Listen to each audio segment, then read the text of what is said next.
வணக்கம் மக்களே, நான் உங்கள் ஸ்ரீதர். நீங்கள் பார்த்துட்டு இருக்கிறது சில்லி ஃபீஸ்ட். இன்றைக்கி நம்ம சேனலில் என்ன பார்க்க போகிறோம்னா பர்மா முட்டை மசாலா தான் பார்க்க போகிறோம்.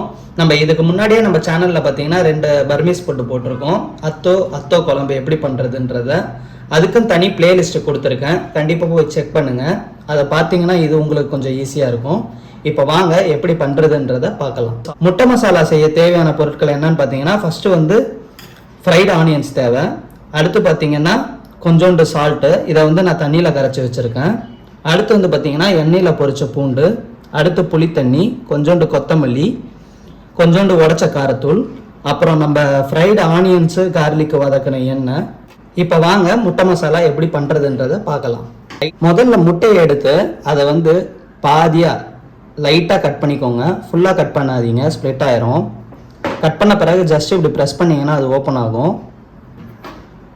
ஓப்பன் ஆன உடனே கொஞ்சோண்டு புளி தண்ணி இதில் ஆட் பண்ணிக்கோங்க.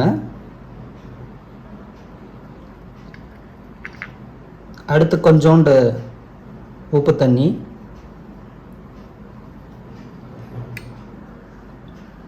அடுத்து கொஞ்சோண்டு ஆயில், அடுத்து பார்த்தீங்கன்னா நம்ம உடச்ச காரத்தூள் கொஞ்சோண்டு ஆட் பண்ணிக்கிறேன். அடுத்து ஃப்ரைடு கார்லிக் கொஞ்சோண்டு ஆட் பண்ணிக்கிறேன். அடுத்து பார்த்தீங்கன்னா நம்ம ஃப்ரைடு ஆனியன்ஸை உள்ளே ஸ்டஃப் பண்ணிக்கலாம். ஃப்ரைடு ஆனியன்ஸை உள்ளே ஸ்டஃப் பண்ணிவிட்டு இன்னும் கொஞ்சோண்டு லைட்டாக ஆயில் மேலே விட்டுக்கோங்க. லாஸ்ட்டாக கார்னிஷ்க்கு பார்த்தீங்கன்னா கொஞ்சோண்டு கொத்தமல்லி மேலே. அவ்வளோதான் மக்களே, இந்த முட்டை மசாலா ரெடி. இது ரொம்ப சிம்பிளான டிஷ்ஷு, நீங்களே வீட்டில் பண்ணி பார்க்கலாம். இந்த ஃப்ரைடு ஆனியன்ஸு கார்லிக்கு இதெல்லாம் பார்த்தீங்கன்னா நம்ம பர்மா அத்தோ செய்யும் போதே இதோட ப்ரொசீஜர்லாம் க்ளீனாக போட்டிருப்போம். அந்த வீடியோவை செக் பண்ணுங்கள். இப்போ பண்ண மாதிரியே பார்த்தீங்கன்னா மீதம் உள்ள எக்குக்கும் பார்த்தீங்கன்னா மசாலா போட்டுடலாம்.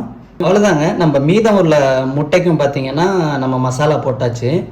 இதே மாதிரி நீங்களும் நான் சொன்ன மாதிரியே முட்டை மசாலாவை உங்கள் வீட்டில் செஞ்சு பாருங்கள், நல்லா வரும். இந்த வீடியோ பிடிச்சிருந்தா மறக்காமல் லைக் பண்ணுங்கள், நம்ம சேனலுக்கு சப்ஸ்கிரைப் பண்ணுங்கள். இதே மாதிரி உங்களை இன்னொரு வீடியோவில் சந்திக்கும் வரை உங்களிடமிருந்து விடைபெறுவது நான் உங்கள் ஸ்ரீதர். பை.